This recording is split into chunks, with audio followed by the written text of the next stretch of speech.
আজ সকালে ঘুম থেকে উঠেই দেখো আকাশের কি অবস্থা। আর যে পৌষ মাসে যদি এরকম বৃষ্টি হয় কি করে পারা যায় বলো। যাই হোক, ভিডিওটা প্রথম থেকে শুরু করি। Hello everyone, good morning. আশা করি তোমরা সবাই খুব ভালো আছো, সুস্থ আছো। আমিও কিন্তু খুব ভালো আছি। আমি আসা আমার একটা নতুন ভিডিওতে তোমাদের সবাইকে অনেক অনেক ওয়েলকাম ও অনেক অনেক ভালোবাসা। দিনটা ছিল 21শে ডিসেম্বর, শনিবার, আর এখন বাজে প্রায় 8:30 মতো। তো এখন থেকে তোমাদের সাথে নিয়ে আজকের ভিডিওটা স্টার্ট করছি বা আজকের ব্লগটা স্টার্ট করছি। তো সকালবেলা ঘুম থেকে উঠেই আজকে দেখলাম তো আকাশের ওয়েদার খুবই খারাপ। আর তারপরে বরকে বললাম কাজে যেতে, মানে বর কাজে যাচ্ছিল, কাজে যাওয়ার পরে জামা কাপড় খুলে আবার ঘরে ছিল। ওর তেমন একটা কাজের চাপ নেই বলে আজকে বেরোয়নি, বলছে ভালো লাগছে না, বেরোবো না। আর ওয়েদারটাও ভালো না, বৃষ্টি হচ্ছে ঝিরিঝিরি, তো সেই জন্য আর কাজে বেরোয়নি। ও আবার স্নান টান করে তো কাজে বেরোচ্ছিল। তো ও আবার শুয়ে পড়েছে, মানে লেপ টেপ মুড়ি দিয়ে বিছনা তুলে রেখেছিলাম, ওই বিছনা তুলে আবার ওর মধ্যে গিয়ে শুয়ে পড়েছে। তো যাই হোক, ওকে আজকে বলছিলাম একটু আমার হাতে হাতে কাজ করে দিতে। ও বললো, আমাকে একটা দাবি করেছে আজকে, যে না, আমি আজকে তোমাকে কোনো কাজ করে দেবো না, আমি আজকে সারাদিন 3 টাইম বসে বসে খাওয়া দাওয়া করবো। তো ও সহসা এই কথাটা কখনো বলে না, কিন্তু আজকেও বলেছে। মানে যখনই ও বাড়ি থাকে আমাকে অনেক কাজ করে দেয় বা অনেক হেল্প করে, এটা করে দেয় ওটা করে দেয়, সবজি কেটে দেয়, দুপুরে অনেক রান্নাবান্নার এতে হেল্প করে। কিন্তু আজকেও ওই কথাটা বলেছে, আমি আর ফেলতে পারিনি। তো আমিও বলেছি যে না, তুমি আজকে শো, আমি আজকে 3 টাইম তোমাকে রান্নাবান্না করে খেতে দেবো। তো সেই মতো ও তো শুয়ে পড়েছে। আমি এদিকে আলনা শোকেসটাকে গুছিয়ে ঘরটাকে ঝাড় দিয়ে ব্রাশ করে, মানে হালকা পাতলা একটু স্কিন কেয়ার করে আমি চলে এসেছি রান্নাঘরে। আর রান্নাঘরে করবো একটু রুটি। আর রুটি খুব একটা ও বেশি খায় না, কিন্তু সকাল টাইমটা হলে ও একটু খায়। তো সেই মতো আমি এখানে রুটি করছি, আর রুটিটা করবো আজকে ময়দা দিয়ে রুটি। মানে ময়দা রুটিও খেতে খুবই ভালোবাসে। তো সেই জন্য ওর জন্য একটু ময়দার রুটি করব। বেশ সাদা সাদা একটু ময়দা রুটি করবো। আর ময়দার রুটিটা করলে না একটু চিট টাইপের হয় ঠান্ডা জল দিয়ে মাখলে। তো সেই মতো আমি এখানে একটুখানি গরম জল, মানে একদম ফুটিয়ে নিয়েছি গরম জল। তো সেই গরম জলটা দিয়ে আটাটা, মানে ময়দাটাকে মেখে নেব। মানে বেশ সুন্দর করে মেখে নেব। আর আটা কিন্তু মাখার কাছে কিন্তু রুটিটা ততটাই সুন্দর হবে, তুমি যতটা সুন্দর আটাটাকে, মানে ময়দাটাকে মাখতে পারবে বা আটাটাকে মাখবে। তো সেই মতো আমি বেশ অনেকক্ষণ ধরে মানে মেখে নিয়েছি। মেখে নেওয়ার পরে তারপরে এখানে, মানে খুব বেশি একটা ময়দা নিইনি, কারণ অল্প করে করব, মানে দুজনের জন্য করব। তো তাই তিনটে তিনটে করে দুজনের জন্য সেরকমভাবেই আর কি ময়দা নিয়ে মেখে নিয়েছি। তো এদিকে মেখে নিয়ে ময়দাটাকে রেস্টে রেখে কিছুটা আলু কেটে নিয়েছি, মানে রুটি আর আলু ভাজা করব বলে। তো এদিকে একদিকে চাটু বসিয়ে দিয়েছি আর একদিকে বসিয়ে দিয়েছি কড়াই। আর এদিকে মানে রুটিগুলোকে বেলে নেব। আর তোমাদেরকে একটা কথা বলি, সত্যি কথা বলতে না, এই যে রুটি বেলা বা কোনো কিছুর জন্য আমার কখনো কোনো সমস্যা হয়নি, বা আমি কোনো মানে শ্বশুরবাড়িতে এসে, বিশেষ করে শ্বশুরবাড়িতে এসে কখনো কোনো কিছু মানে ফেস করিনি, যেটা পারবো না, ওটা পারবো না, এটা পারি না, বা এই রুটি বেলতে পারি না, টেরা বাঁকা হয়ে যাবে। আমার সাথে এটা কখনোই হয়নি। মানে মানে যে আমি পারি না বলে যে সরে যাব, বা আমি পারি না বলে আমাকে কেউ শিখিয়ে দাও, এই বিষয়টা আমার সাথে কখনোই হয়নি। কারণ আমি ছোটোবেলা থেকেই আমি মানে মামার বাড়িতে এমনিতেই আমার ছোটোবেলা বলতে তেমন তো না, আমার 16 বছর বয়সেই আমার বিয়ে হয়েছে। তো সেই মতো অনুযায়ী আমি সব কাজই করতে পারতাম। শ্বশুরবাড়িতে এসে যেটা পারার কথা না সেটা আমি পারতাম, সত্যি কথা বলতে। মানে রুটি বেলতে পারতাম। আমাকে আমার শাশুড়িকে কখনো দেখাতে হয়নি যে শাশুড়ি মা আমাকে রুটি দিয়ে বেলে দাও, বা আমার এই তরকারিতে কী করবো, ওই তরকারিতে কী করবো, এটা আমাকে কখনোই দেখাতে হয়নি। এই দিক থেকে তো আমি একদম নিশ্চিন্ত ছিলাম, বা আমার বর নিশ্চিন্ত ছিল। যাই হোক, অনেকটা বেশি বকে ফেলেছি, কিছু মনে করো না তোমরা। মানে নিজের বিষয়টা আমি কখনো ব্লগের মধ্যে শেয়ার করিনি, তো আজকের ব্লগে তোমাদের সাথে শেয়ার করলাম। তো যাই হোক, রুটি করেছিলাম, তো রুটিটা আর আলু ভাজাও করেছিলাম, হয়ে গেছে। বর এইদিকে শুয়েছিল, বর বসে বসে কার্টুন দেখছিল, বরকে এসে দিয়ে গেলাম। আর তারপরে নিজেও রুটি নিয়ে খেয়ে নিলাম। ব্যাস, সকালে দুজনের টিফিনতেও কমপ্লিট। তো কমপ্লিট করে এসে তারপরে এখানে চলে এসেছি দুপুরে রান্না করতে। দুপুরে রান্না করবো, এখানে চাল ধুয়ে হাঁড়িতে দিয়ে দিয়েছি। আর দিয়ে আজকে একটু শনিবার একটু ডাল করব। আর ডাল সচরাচর আমার ব্লগে দেখতে পারবে না, কিন্তু বাড়িতে অনেক দিন ধরে মানে মটর ডাল পড়ে আছে, তো সেই ডালটা খাওয়া হচ্ছে না। আর আমি যখন খাই একটু মটর ডালই খাই, কারণ মুগ ডাল আমার প্রচুর গ্যাস হয়, পেট ব্যথা করে, তো সেই জন্যই আর কি। তো এইদিকে সবজি কাটার আগেই দেখতে পেলাম বেশ ভালো জোরে বৃষ্টি পড়ছে। মানে জোরে বলতে খুব জোরে না, কিন্তু বাইরে বেরোলে ভিজে যাব এরকম একটা বৃষ্টি হচ্ছে। তো যাই হোক, ওইদিকে বৃষ্টি হচ্ছে, আর এইদিকে তো আমার উনুনের দুদিকে তরকারি, মানে একদিকে ভাত একদিকে ডাল বসানো, আর এদিকে আমি সবজিগুলোও কেটে নিচ্ছি। সবজি বলতে শনিবার তেমন কিছু তো রান্না করব না, পালং শাক করব, পালং শাক দিয়ে ওলকপি দিয়ে আলু দিয়ে একটা ঘ্যাট টাইপের করব, কারণ আজকে বেগুন নেই। তো সেই জন্য ওলকপিটা মানে শাকটা এইভাবেই রান্না করব। আর ওলকপি দিয়ে আলু দিয়ে বড়ি দিয়ে একটা নিরামিষ তরকারি করব। মানে নিরামিষ তরকারি বলতে ওলকপি, মানে ওলকপি ছাড়া বাড়িতে আর তেমন কোনো সবজি নেই। তো আছে একটা ছোট্ট ফুলকপি আছে, তো ফুলকপিটা আর করব না। তো সেই মতো এখানে করলাম ওলকপি, মানে ওলকপিটাই রান্না করব। তো ওলকপিটাকে কেটে নিয়েছি, আর এদিকে ওইদিকে আমার সবজি কাটতে কাটতে এইদিকে আমার ভাতও হয়ে গেছে, ভাত ডাল একসাথে হয়ে গেছে। ডালটা আগে হয়ে গেছে, তারপরে ভাতটা হয়েছে। আর আমি কিন্তু ভাতটা মানে কোনো উবুর দেওয়ার কোনো ভিডিও বা কোনো ক্লিক আমি কিন্তু কোনো ভিডিওতে শেয়ার করিনি, কিন্তু আজকে শেয়ার করলাম।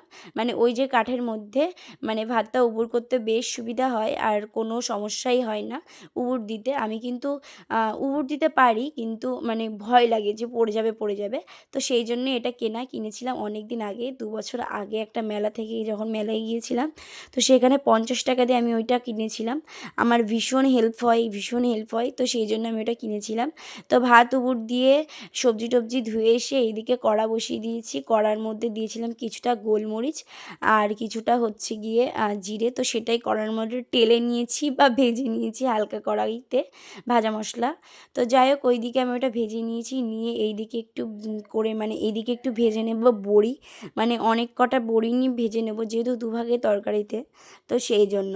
আর বড়িটা যখন একটু মানে ঠান্ডা তেলের মধ্যে দেবে না, তখন সেই তেলটা না টানে না, মানে মানে তেলটা দিতে দিতেই বড়িটা দিয়ে দিতে হবে। ঠান্ডা তেলের মধ্যে বড়িটাকে নাড়লে না বেশ ভালো মানে তেলটা টানে না, মানে একদম তেলটা টানেই না, যেরম তেল সেরমই থেকে যাবে।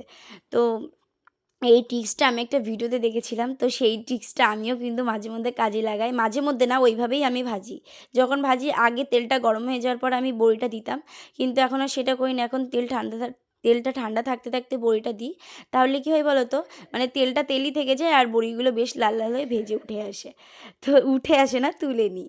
তো যাই হোক বড়িটাকে ভেজে তুলে নেওয়ার পরে ওই তেলের মধ্যে একটু পাঁচফোড়ন দিয়ে শাকটাকে দিয়ে দিয়েছি।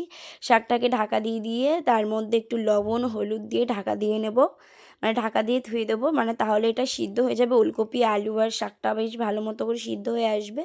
আর তারপরে এইদিকে আমি ওর মানে শাকটাকে এইদিকে দিয়ে এসে, মানে কড়ার ওপরে দিয়ে এসে তারপরে এইদিকে আমি দিয়ে দিচ্ছি জিরে, মানে জিরে আর মরিচটাকে একটু গুঁড়ো করে নেব। যেহেতু শুকনো শিলে গুঁড়ো করে নিলে ভালো হয়, তাই জন্য আমি আগে মানে মশলাটাকে গুঁড়ো করে নিলাম। তারপরে এদিকে আদাটাকে বেটে নেব, ওলকপি আলু যে তরকারিটা করব, তো সেখানে একটু আদা বাটা দেবো, তো সেই আদাটাকেই বেটে নিচ্ছি শিলের মধ্যে।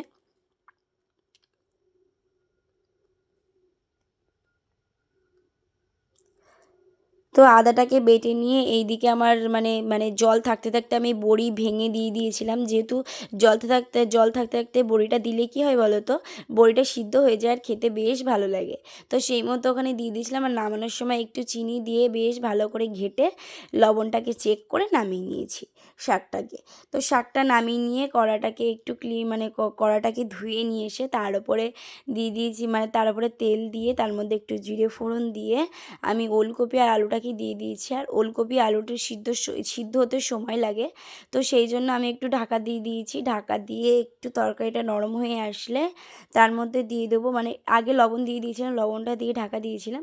তারপরে এখন দিয়ে দেবো একটু হলুদ।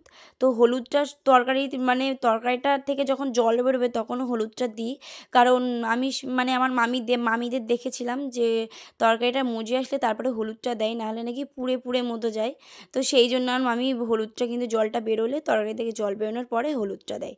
তো আমিও সেরকমও হলুদটা দিয়ে দিয়েছি। হলুদটা দিয়ে তারপরে যে আদা বেটে রেখেছিলাম, তো সেই আদাটাকে দিয়ে দিয়েছি। আদাটাকে বেটে ভালো মতো করে তরকারিটাকে কষিয়ে পরিমাণ মতন জল দিয়েছিলাম। পরিমাণ থেকে একটু বেশি দিয়েছিলাম, যেহেতু ওলকপি সিদ্ধ হতে একটু সময় লাগে, তো সেই জন্য একটু বেশি জল দিয়ে দিয়েছিলাম। জলটা দিয়ে ঢাকা দিয়ে দিয়েছিলাম।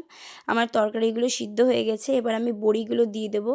বড়িগুলোকে মানে দিয়ে দেবো, দিয়েই ভালো করে সিদ্ধ হয়ে আসলে তারপরে কিন্তু আমি তরকারিটা নামাবো। যতক্ষণ না বড়ি সিদ্ধ হবে ততক্ষণ আমি তরকারিটাকে নামাবো না। বড়িটা সিদ্ধ হয়ে গেছে, তারপরে আমি ভাজা মশলাটাকে দিয়ে দিয়েছি, দিয়ে একটু নামানোর সময় চিনিও দিয়েছিলাম, হালকা পরিমাণে চিনি দিয়েছিলাম। মানে চিনিটাকে দিয়ে এবার তরকারিটাকে আমি নামিয়ে নেব। নিরামিষ তরকারিটা কিন্তু খেতে খুব ভাল লাগে। তোমরা চাইলে কিন্তু এখানে ধনেপাতাটা দিতে পারো, কিন্তু আমি দেইনি কারণ এখানে ভাজা মশলা দিয়েছিলাম। তো ভাজা মশলাটা দিয়েছি বলে তাই জন্য ধনেপাতাটা দেইনি, কারণ ভাজা মশলাটা দিলে মানে ধনেপাতাটা দিলে ভাজা মশলার স্বাদটা পাওয়া যায় না। তো সেই জন্যই আর কি আমি ধনেপাতা দেইনি। তোমরা চাইলে কিন্তু এখানে এই তরকারিতে ধনেপাতাও ইউজ করতে পারো। তো যাই হোক, আমি এইদিকে তরকারিটাকে নামিয়ে নিয়েছি, নিয়ে তার মধ্যে কড়ার মধ্যে দিয়ে দিয়েছি একটু জিরে ফোড়ন, আর একটু দিয়েছিলাম হচ্ছে শুকনো লঙ্কা, দিয়েছিলাম তেজপাতা, আর হালকা একটুখানি সামান্য পরিমাণে হিং ফোড়ন দিয়ে দিয়েছিলাম। দিয়ে তারপর সিদ্ধ করে রাখা ডালটা দিয়ে দিয়েছি, আর ডালের পরে তারপর দিয়ে দিয়েছিলাম একটু হলুদ। আর হলুদটা দেওয়ার পরে মানে আমি পরে আর ডালের নামানোর ভিডিওটা করতে পারিনি, ক্লিপটা নিতে পারিনি, তার মধ্যে একটা গন্ডগোল হয়ে গেছে। এই পার্সেলটা আমার এসেছিলো পরশুদিন, আর এই পার্সেলটা পুরোটাই ফেক। মানে 550 টাকা দিয়ে আমি অর্ডার করেছিলাম দুটো ট্রায়াল প্যাকে, সেখানে আমার একটা প্যাকে এসেছিলো 300 ml। কিন্তু মানে যদি জিনিসটা মানে ফেক না হতো তাহলে আমি এটা নিয়ে নিতাম। 300 প্যাকের মধ্যে দিয়েছে বলে আমার কোনো সমস্যা ছিল না, বাট এটা একদমই ফেক। দেখেই বোঝা যাচ্ছে যারা ইউজ করো সিম্পলের যে face wash refreshing face wash, তারা কিন্তু বুঝতে পারবে যে এটা পুরোটাই ফেক, পুরোটাই ফেক। মানে আমি কিন্তু ইউজ করেছি, মানে ইউজ করি, মানে কোনটা ফেক আর কোনটা মানে অরিজিনাল সেটা কিন্তু মানে বোঝার মতো বিষয় কিন্তু আমি জানি, কারণ যেহেতু আমি এটা ইউজ করি। আর তার মধ্যে যখন আমি ওটা নাড়াচ্ছিলাম না, এই বোতলের মধ্যে যে টেক্সচারটা, আর ফেস ওয়াশটা কিন্তু একটু জেল টাইপের হয়, তো সেই ফেস ওয়াশটা একদম জলের মতো লাগছিল আমি যখন নামাচ্ছিলাম। তাহলে আমি সেটা দেখে তো একদমই বুঝে গেছি যে এটা একদমই ফেক। তো সেই জন্য আমি এটা রিটার্ন করতে চাইছি, ওটা তো রিটার্ন হতেই চাইছে না। মানে রিটার্ন করতে চাইছি, একবার কাস্টমার কেয়ারকে কল হয়, এটা করা হয় ওটা করা হয়, তারপরেও রিটার্ন হচ্ছে না। কিন্তু আজকে আবার রিটার্ন করেছি, কালকে হয়তো নিয়ে যেতে পারে।